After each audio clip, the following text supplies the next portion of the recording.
¿Cuándo sí y cuándo no debe sujetarse la Iglesia al Estado? La pregunta pues es, ¿debe sujetarse la Iglesia al Estado o no?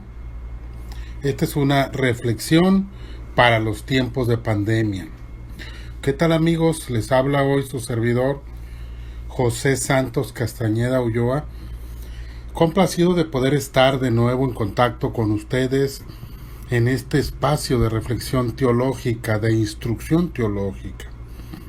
Lo hago sabiendo que puedo aportar un grano de arena a las playas del saber que cada uno de ustedes construye. Y comenzaría definiendo los dos conceptos principales del tema a compartir. La palabra Estado, el concepto Estado.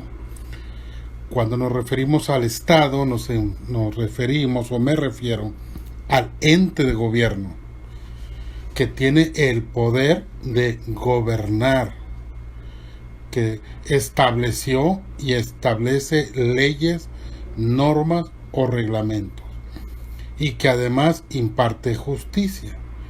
Cuando hablamos del Estado, hablamos de ese ente que gobierna, legisla y juzga. Es el poder ejecutivo, legislativo y judicial, estableciendo un ente de administración y de impartición. Todo esto en un determinado territorio para un determinado grupo de personas. Llámese en el caso de México municipio, estado o país. Y así en cada país tendrán sus propios niveles de gobierno y donde les rige un estado de derecho. El segundo concepto es la iglesia. ¿Qué es la iglesia? Bueno, no voy a hablar de la iglesia en el ámbito teológico, sino en el ámbito social. ¿Qué es la iglesia? Bueno, me refiero al grupo de personas que se reúnen en un determinado espacio físico, llámenle templo, centro, auditorio, como le llamen, iglesia, y que tiene un tipo de liderazgo local y se sostienen a sí mismos y también en algunos casos a una estructura eclesiástica que va más allá de lo local y puede ir a lo nacional o a lo internacional o viceversa. Son apoyados desde fuera de su ámbito local para su supervivencia por una iglesia o un grupo de liderazgo hermano. Entonces hablar del Estado pues es hablar del país o la nación donde vivimos. Y hablar de la iglesia, pues es hablar de la fe que tenemos expresada, esa fe personal y privada, en el ámbito de lo público, en un lugar público donde nos reunimos, donde ponemos una razón social, donde los demás nos pueden ubicar y reconocer como un grupo de creyentes que asiste a una iglesia. Entonces, cuando yo hable del Estado, ¿saben a qué me refiero? Pues a lo local, no me refiero a los conceptos mundiales, no me refiero a lo que va más allá de las estrellas, al infinito y más allá. Me refiero a lo que me compete, a lo que yo quedo sujeto o no, según mi definición o mi percepción, aquí en mi país. Y cuando hablo de la iglesia, pues no hablo de la iglesia triunfante espiritual, donde Cristo es la cabeza, sino hablo de esa iglesia aterrizada en un plano humano, con responsabilidades humanas, y que sus acciones harán bien si las hacen bien, o harán mal si las hacen mal, al contexto donde se desarrollen. Entonces, cuando hablo de iglesia, por favor no pierdan de vista que me estoy refiriendo a ese espacio físico de personas que son ciudadanos de un país, son ciudadanos de un estado o bajo las reglas y obligaciones de un estado. Entonces, la iglesia y el estado están pues en dos ámbitos donde se influyen mutuamente y cada aporte que yo haga lleva la intención de edificar y no confundir. Bien, para introducirme he puesto un ejercicio retórico basado en un comentario que hace unas semanas un pastor puso en mi WhatsApp de la Dirección de Asuntos Religiosos. Y él mencionaba que la iglesia estaba sujeta al Estado en lo civil, pero el Estado estaba sujeto en lo espiritual a la iglesia. Entonces, ¿es válido creer que la iglesia está sujeta al Estado en el orden civil y el Estado está sujeto a la iglesia en el orden espiritual? Bueno, yo hago la pregunta y 9 personas tuvieron la oportunidad o el deseo de contestarme.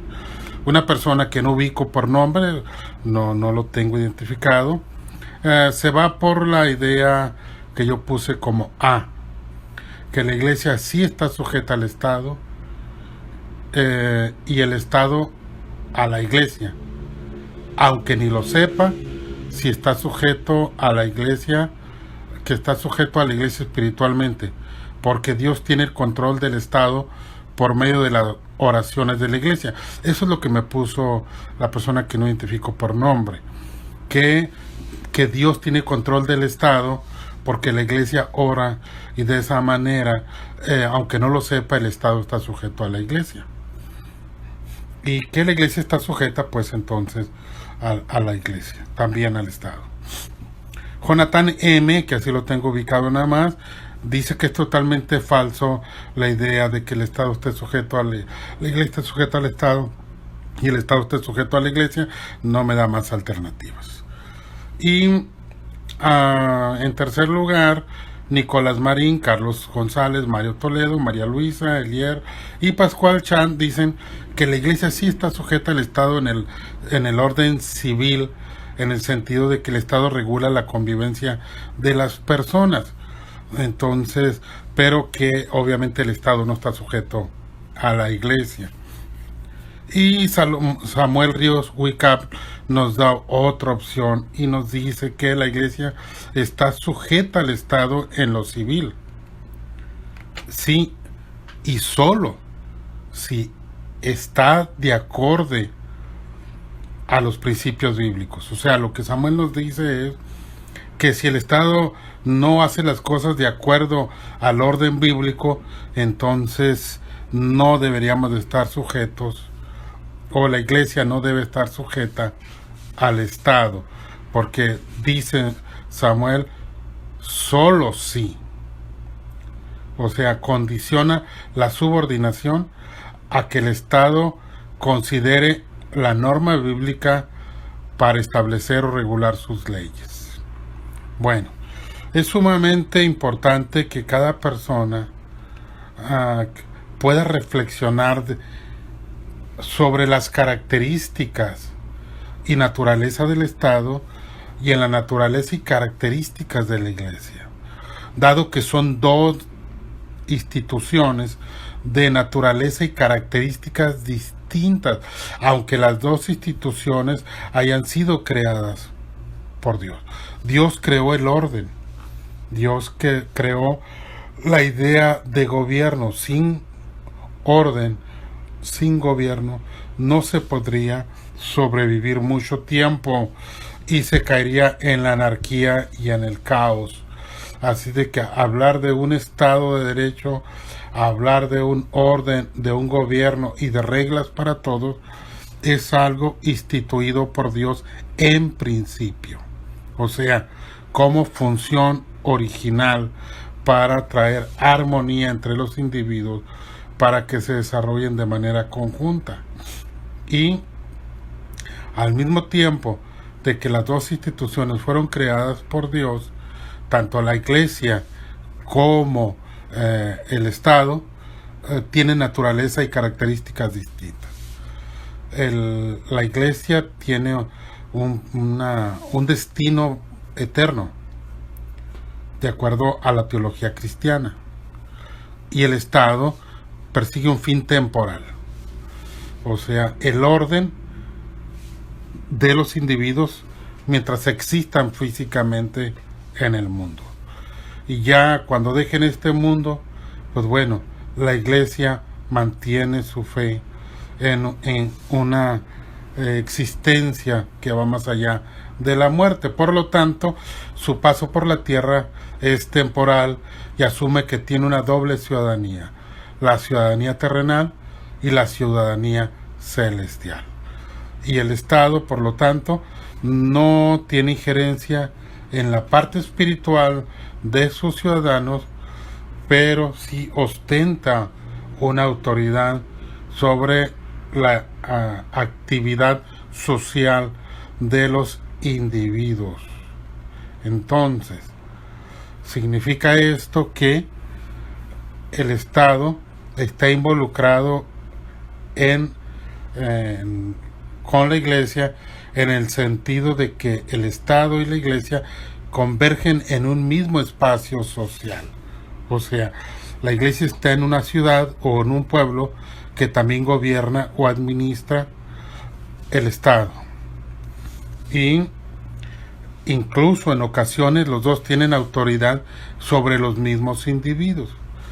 Cuando la Iglesia tiene autoridad sobre unos individuos que se llaman a sí mismos cristianos, entonces la Iglesia tiene autoridad sobre ellos, y el Estado, si ellos viven en un Estado, también tiene. O sea, no todos los ciudadanos de un Estado están sujetos a una autoridad espiritual, pero los que están sujetos a una autoridad espiritual, sin duda, también están bajo normas y leyes del Estado en el que existen.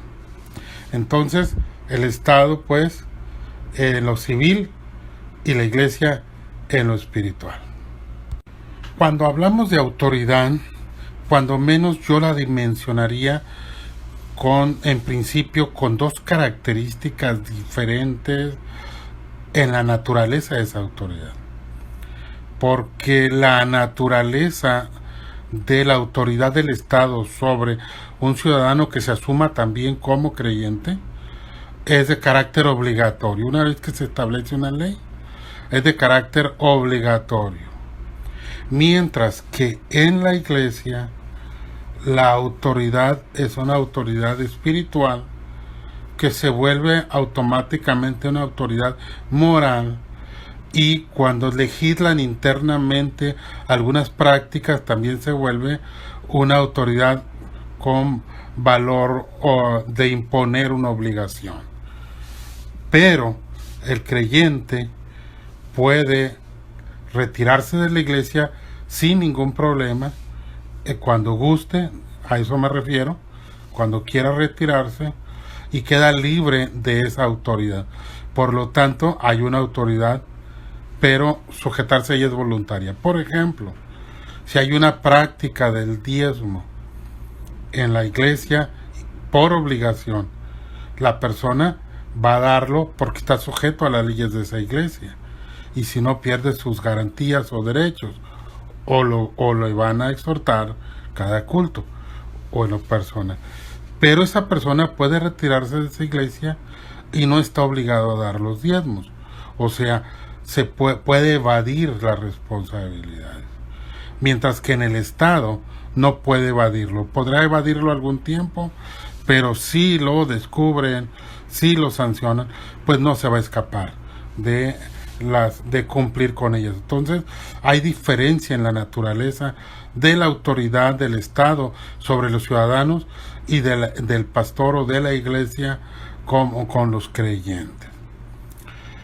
Cuando los dos tienen autoridad sobre los mismos individuos, entonces se pueden confundir los roles.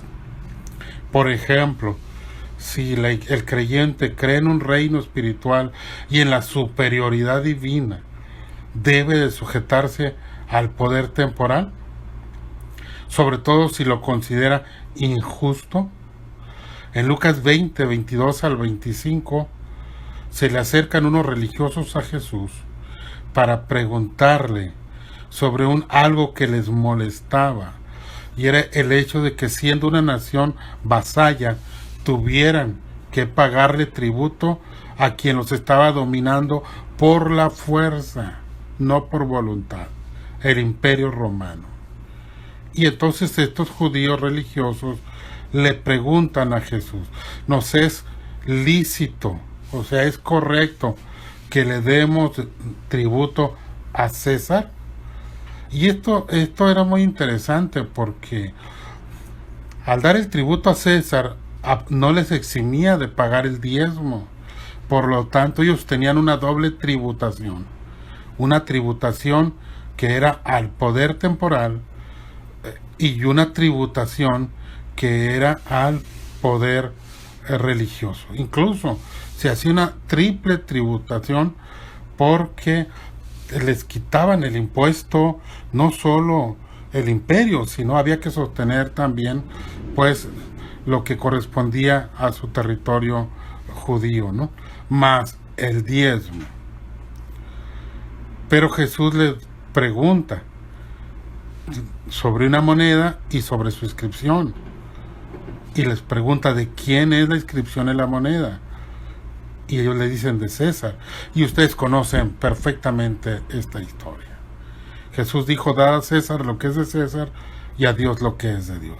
No dijo que unos vivirían para César y que otros vivirían para Dios, como curiosamente interpreta mucha gente, que los que sirven a César no sirven a Dios, y los que no sirven, y los que sirven a Dios no se meten con César, y los que trabajan para Dios no deben de trabajar para César, y los que trabajan para César no deben de trabajar para Dios, y hay una autoexclusión o mutua exclusión que no son acordes a las palabras de Jesús, sino todo lo contrario. Hay una inclusión.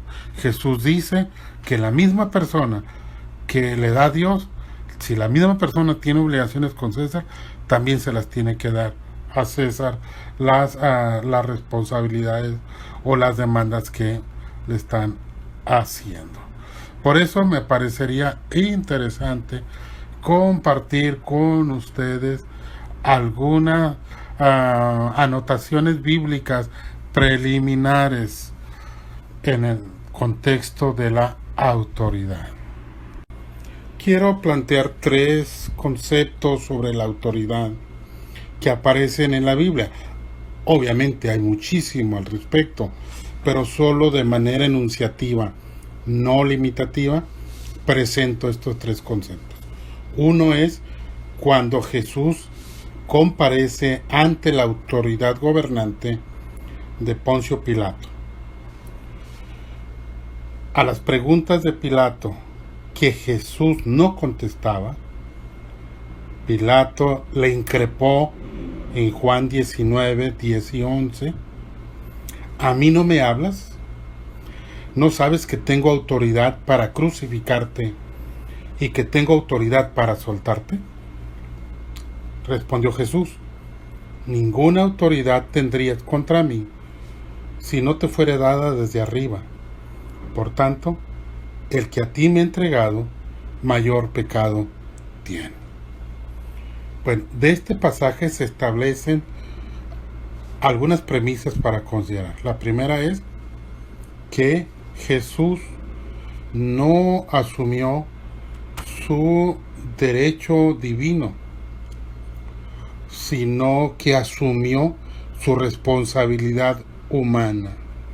Humanamente estaba en la tierra cumpliendo un propósito, y en ese momento, en el cumplimiento de ese propósito, se sujetó a Poncio Pilato. Cuando Pilato le afirma que él es la autoridad, aquí lo interesante es que Jesús no dijo yo tengo más autoridad que tú. No dijo yo puedo bajar fuego del cielo y consumirte. No dijo yo soy el hijo de Dios y Dios podría mandar millones de ángeles para destruirte. No dijo eso, sino que le dijo reconozco tu autoridad. Sé que tienes autoridad. Es una autoridad que te fue dado de más arriba. No es tuya, pero la tienes, delegada. Y la responsabilidad, pues, de sus actos tenía que ver con quienes lo habían impulsado a cometer este acto. Pero El punto en cuestión para mí es que Jesús reconoce una autoridad y un poder temporal, aunque haya sido manipulado, aunque haya sido políticamente canalizado a sacrificar a un inocente, pero aún así Jesucristo no cuestionó el hecho de que Él era la autoridad, sino que le clarificó de dónde le venía esa autoridad. Ese pasaje da para analizar mucho nuestra visión que tenemos cada uno de nosotros en relación al tema de la autoridad. Es muy común que el cristiano diga que él, siendo hijo del Rey de Reyes y Señor de Señores, no está sujeto a ninguna autoridad humana. Y habría que entonces analizar el contexto de esta historia y el contexto donde cada cristiano se plantea el derecho de oponerse o cuestionar o negarse a sujetarse a una autoridad civil. Segundo, los discípulos ante sus autoridades religiosas en Hechos 4:19 y Hechos 5:29. Cuando les prohíbe los líderes religiosos de Jerusalén a los discípulos predicar en el nombre de Jesús. Mas Pedro y Juan respondieron diciéndoles: juzgad si es justo delante de Dios obedecer a vosotros antes que a Dios. Y en el 5:29 de Hechos se agrega: cuando los vuelven a reprender, Pedro y los apóstoles contestan: es necesario obedecer a Dios antes que a los hombres. Bueno, este texto se usa mucho para evadir una responsabilidad civil, incluso para no obedecer alguna ley. Pero en el caso del pasaje de donde emanan estas palabras, es una persona o un grupo de personas a quienes se les quiere imponer otra visión religiosa y se les quiere impedir el ejercicio de una fe diferente. Y ellos dicen: nosotros tenemos la fe correcta y vamos a seguir esa fe, aunque los hombres quieran imponernos una fe diferente. Seguiremos predicando esta fe en la que creemos. Aquí se aboga por el derecho a la libertad de creencias y a la libertad de expresión y a la libertad de culto. Se habla pues de la práctica de creyentes. El contexto es religioso, puramente religioso. No es una confrontación entre el poder civil y el poder espiritual o religioso. Es un emergente poder religioso ante un empoderado poder religioso que gobernaba la nación. Es importante que entendamos la dimensión de cada concepto, porque nosotros podemos mezclarlos equivocadamente, porque confundimos el uso de un término con un significado actual para nosotros con el uso de ese término en otro contexto diferente. Hay un concepto más muy interesante relacionado con Jesús. De hecho, los 3 textos de autoridad que estoy mencionando tienen que ver con Jesús, los 4 que he mencionado. Cuando le preguntan si es lícito pagar tributo a César, está relacionado con Jesús. Cuando Pilatos increpa o tiene que tomar una decisión, está relacionado con Jesús. Cuando los personajes religiosos increpan también a los creyentes Pedro y Juan y el resto de los apóstoles, es por predicar en el nombre de Jesús. Y finalmente, en Lucas 12, 13 y 14, se menciona otra vez a Jesús en una cuestión de autoridad. Cuando un hombre tiene un problema civil porque su padre o su madre han muerto, hay una herencia en disputa y uno de los hermanos, de cuando menos dos hermanos, se queda con toda la herencia y el segundo hermano no consigue nada de la herencia.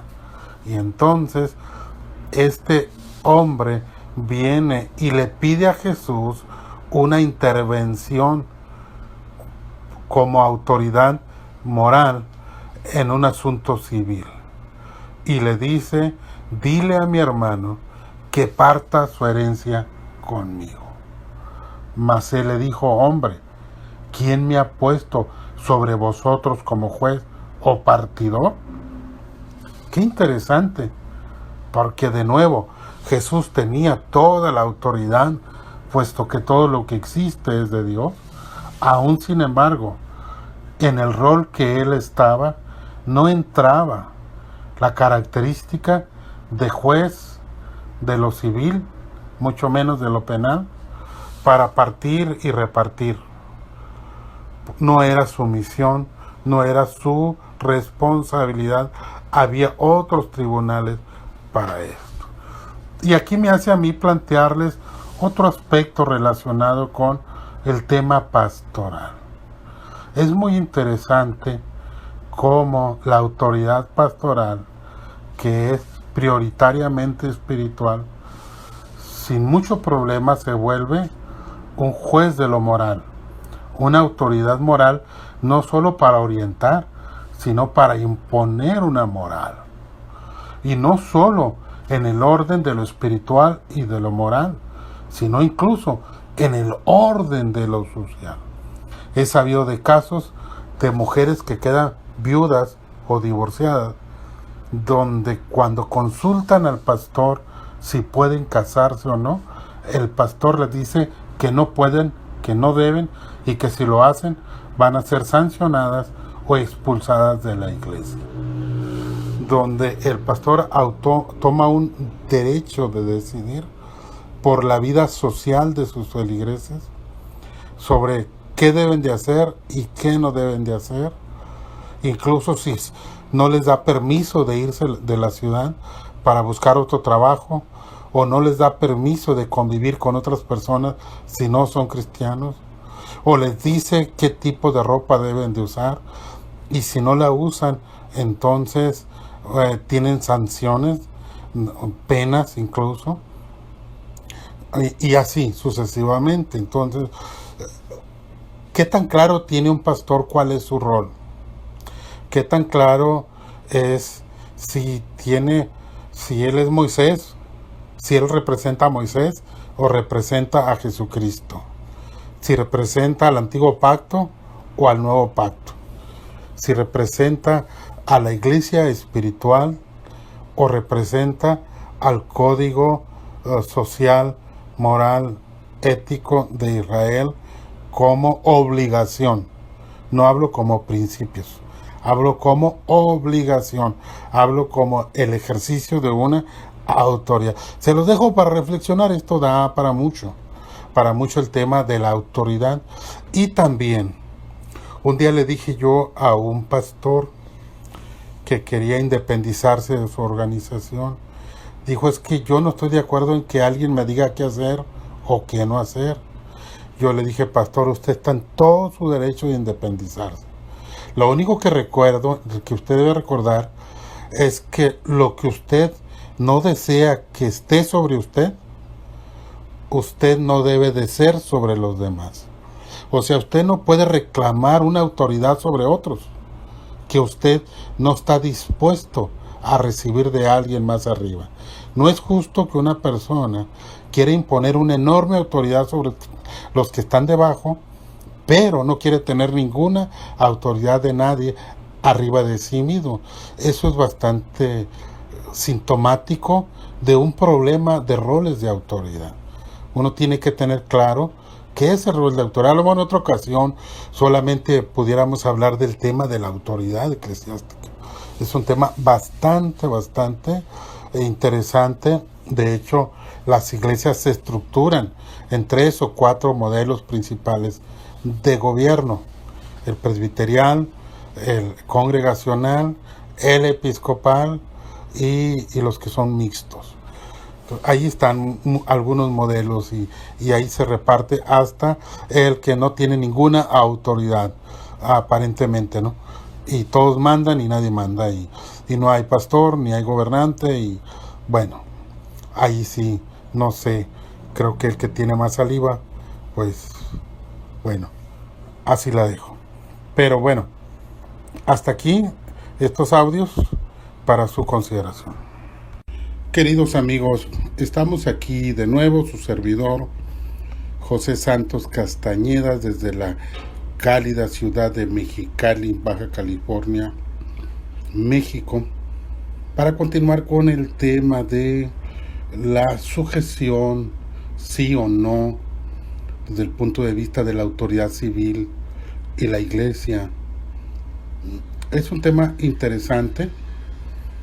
Lo acepté compartir por la carga personal que tengo de que la mayoría de nosotros podamos entender el tema de una manera funcional para la iglesia.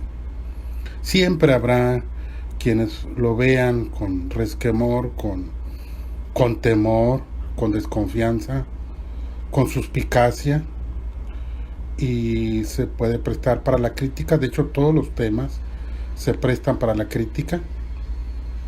La verdad es que el tema tal vez tiene que verse desde el punto de vista bíblico, así lo abordé el día de ayer, totalmente bíblico. Aún sin embargo, por ahí algún compañero dijo que era un buen contenido humano, y pues obviamente la idea es esa, ¿no?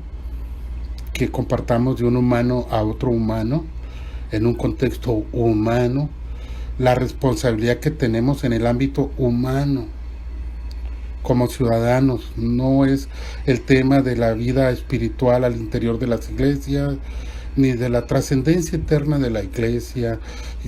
Nos cuesta pues trabajo separar una cosa de la otra, y eso nos puede crear problemas de percepción. Todos entendemos lo que es la contextualización de un tema. Por ejemplo, el predicador debe de ser bíblico. Toma un texto de la escritura o un pasaje completo o un libro completo, y de él extrae principios y ejemplos de vida que le puedan ser útiles para la vida diaria a los oyentes a los que les va a compartir. Pero contextualiza y dice, así como en aquella época, ahora.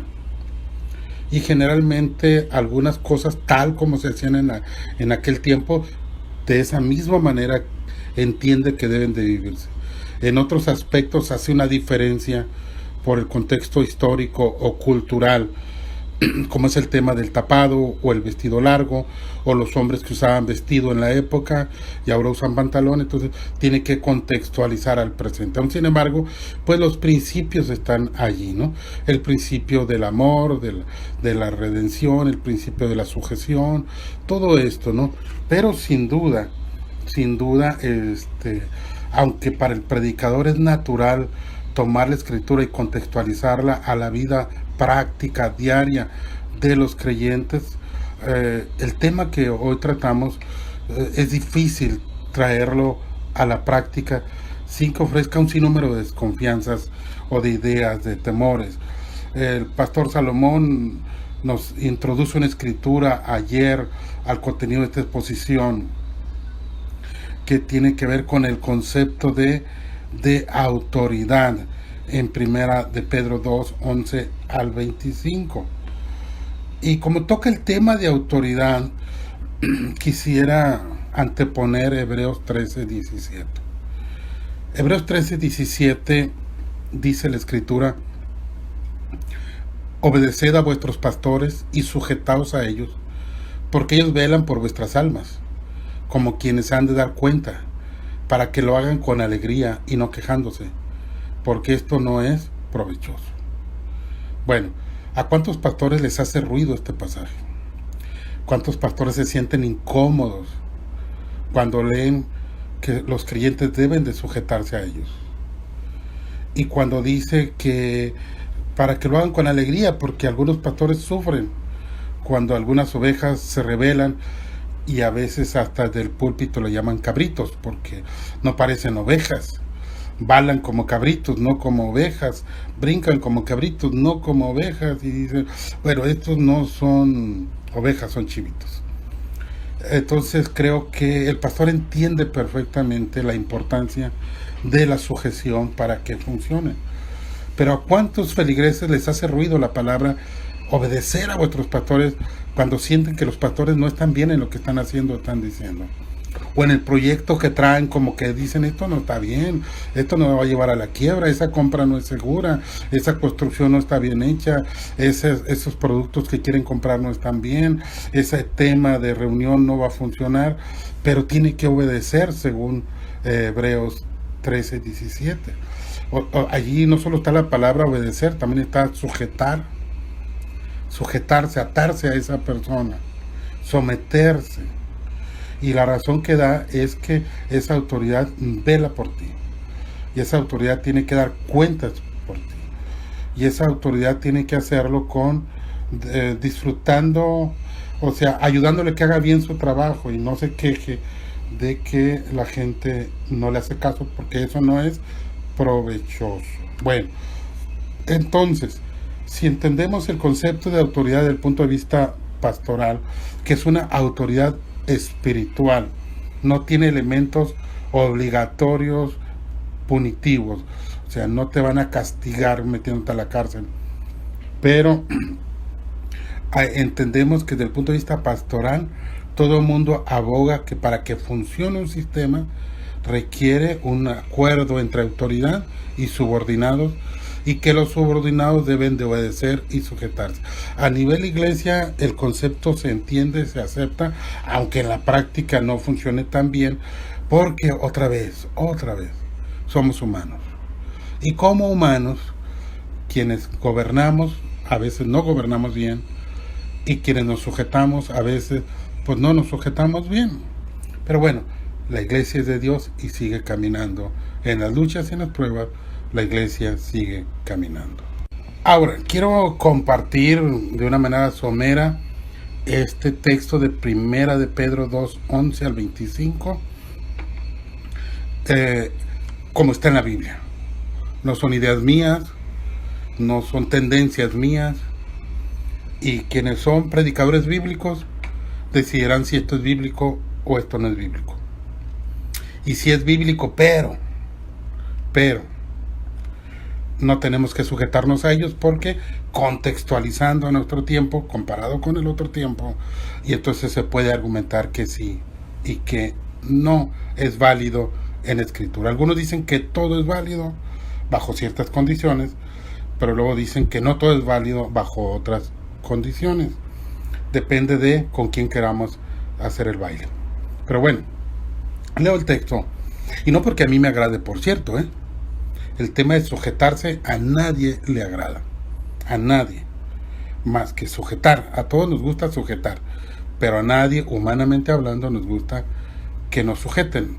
Realmente se requiere mucho amor cristiano, mucha vida del espíritu para sujetarse. Aquí vemos incluso en este espacio que mucha gente no se sujeta, les llamamos la atención y se enojan y se van. ¿Por qué? Porque no les gusta sujetarse. Así de sencillo, ¿eh? Por muy espiritual que uno sea, a veces es espiritual para unas cosas, pero mecha corta para otras. Pero bueno, vayamos al tema. Dice la Escritura: amados, yo ruego como extranjeros y peregrinos, está hablando el apóstol Pedro, a el pueblo de Dios que tiene que mirar hacia la eternidad.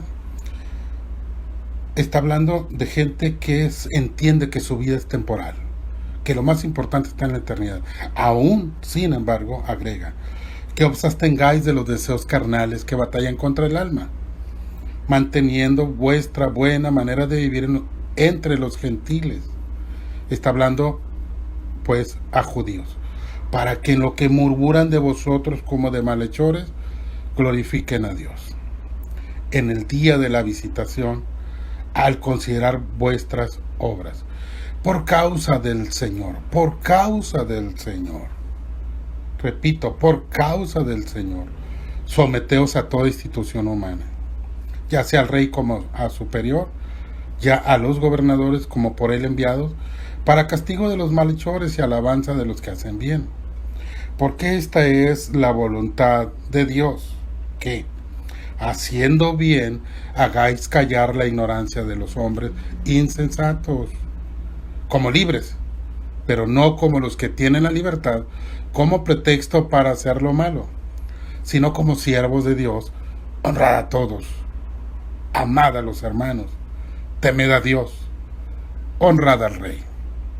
Criados, estad sujetos con todo respeto a vuestros amos, no solamente a los buenos y afables, sino también a los difíciles de soportar. Porque esto merece aprobación. Si alguno, a causa de la conciencia delante de Dios, sufre molestias padeciendo injustamente, pues qué gloria es si pecando sois abofeteados y lo soportáis. Mas si haciendo lo bueno sufrís y lo soportáis, esto ciertamente es aprobado delante de Dios. Pues para esto fuisteis llamados, porque también Cristo padeció por vosotros, dejándonos ejemplo para que sigáis sus pisadas, el cual no hizo pecado, ni se halló engaño en su boca, quien cuando le maldecían no respondía con maldición, cuando padecía no amenazaba, sino encomendaba la causa al que juzga justamente, quien llevó él mismo vuestros pecados en su cuerpo sobre el madero, para que vosotros estéis muertos, nosotros, estando muertos a los pecados, vivamos en la justicia, y por cuya herida fuisteis sanados. Porque vosotros eras como ovejas descarriadas, pero ahora habéis vuelto al pastor y obispo de vuestras almas. Muy bien, de este pasaje podemos derivar, cuando menos yo en lo personal, muy básicamente, 3 aspectos principales que consideraré en el siguiente audio. Bueno, pensemos en verdades y principios emanados de este pasaje que debemos reconocer si son vigentes o son inhábiles, ya no sirven. Están en la Biblia para su época, pero en este momento ya no funcionan, porque el gobierno de antes, humano, romano, era diferente a este.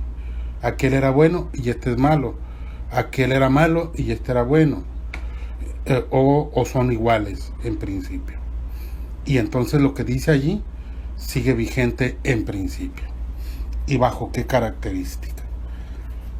Dice, una de las primeras cosas que dice este pasaje Pedro a sus coterráneos, dice que es importante que tengan una buena manera de vivir entre los gentiles. Si lo contextualizamos, diríamos que los cristianos deben tener buena conducta entre los inconversos. Dice allí, para que en lo que murmuran de vosotros como de malhechores, para los inconversos que critican a los cristianos, que ellos vean. Dice, haciendo bien, hagáis callar la ignorancia de los hombres insensatos. O sea, si ellos son insensatos, tú no lo seas. Si ellos son ignorantes, tú no lo seas. Tienes que actuar de cierta manera que les tapes la boca, porque esta es la voluntad de Dios. Dice, esta es la voluntad de Dios. Entonces, el primer principio es que la voluntad de Dios es que el cristiano viva de cierta manera que le tape la boca a los no creyentes, que no les dé motivo para denostar el camino de Dios. El segundo, dice el segundo concepto, por causa del Señor. O sea, en el primer concepto dice, porque esta es la voluntad de Dios. En este segundo que cito dice, por causa del Señor. Someteos a toda institución humana, fíjense. No dice institución divina porque estaría fácil. Dice institución humana. Lo que pasa es que las instituciones divinas no existen. La familia, Dios la instituyó como una institución humana. La iglesia, aunque es de origen divino, es una institución humana, para humanos, para el desarrollo de humanos. La iglesia está compuesta de humanos. Y el gobierno también es una institución humana. Así de que a veces espiritualizamos tanto los conceptos que nos olvidamos que estamos funcionando en instituciones humanas perfectibles, pero imperfectas. Y aquí en este caso dice a qué institución humana pide Pedro sometimiento. Dice al rey como superior y a los gobernadores. Y se basa en un principio de elección voluntaria. Dice como libres, o sea, pudieras rebelarte, pudieras decir, ni siquiera estoy sujeto a esa autoridad. Pero no como los que tienen la libertad como pretexto para hacer lo malo. Quienes, argumentando un principio de libertad, hacen cosas contrarias al orden o a lo que es correcto o a lo que debería de ser bueno. Entonces dice que sin darse cuenta muchas veces los hombres libres pueden caer en el libertinaje. Dice que aunque eres libre debes de actuar como un esclavo de Dios. Y entonces dice, honrad a todos, honrad a todos, trata con honra a todos, ama a tus hermanos, teme a Dios y honra al rey. Qué interesante, ¿no? Que tienes que honrar, tenemos que honrar a todos si este pasaje está vigente todavía. Y luego el tercer aspecto que habría que considerar, primero es el del buen testimonio, el segundo el de la sujeción voluntaria y tercero el de la actitud correcta. Cuando dice criados, estad sujetos con todo respeto a vuestros amos. Trata bien a tu amo, al que te manda. No solamente a los buenos y afables, porque si tratas bien, con respeto a buenos, pues eso cualquiera lo hace, ni siquiera tienes que ser cristiano para tratar bien a quien te trata bien. Sino también a los difíciles de soportar. A veces me he dado cuenta que en este espacio hay personas difíciles de tratar y yo me puedo convertir para otros en una persona difícil de tratar. Y que ahí tiene que campear el amor cristiano, la paciencia, respirar profundo y contar hasta 10 para no hacer un exabrupto y actuar de mala manera contra aquellos que debemos de respetar, debemos de amar, debemos de tratar con respeto. Pues qué gloria es si pecando sois abofeteados, si te tratan mal porque tú tuviste la culpa y lo soportáis y te aguantas, pues eso es lo que tienes que hacer, aguantarte, ¿no? Si tú cometes una infracción legal y te multan y te aguantas y la pagas, no haces ningún mérito, cometiste una infracción. Lo peor es que todavía quieres que te la perdonen y que no te digan nada. Eso todavía está peor. Mas si haciendo lo bueno sufres, te tratan mal y lo soportas, esto ciertamente es aprobado delante de Dios. Qué interesante es el concepto, ¿no? Que Jesús nos dejó como ejemplo en los años en que Él desarrolló su ministerio. Ahora, habría que analizar otros límites de las libertades y derechos ciudadanos. Es muy importante analizarlos. Aquí solamente estoy hablando de un solo aspecto, no se pueden abordar todos los temas. El tema de esta palabra que tanto ruido hace, que manejamos intencionalmente, sujeción. Esa palabra hace mucho ruido, molesta.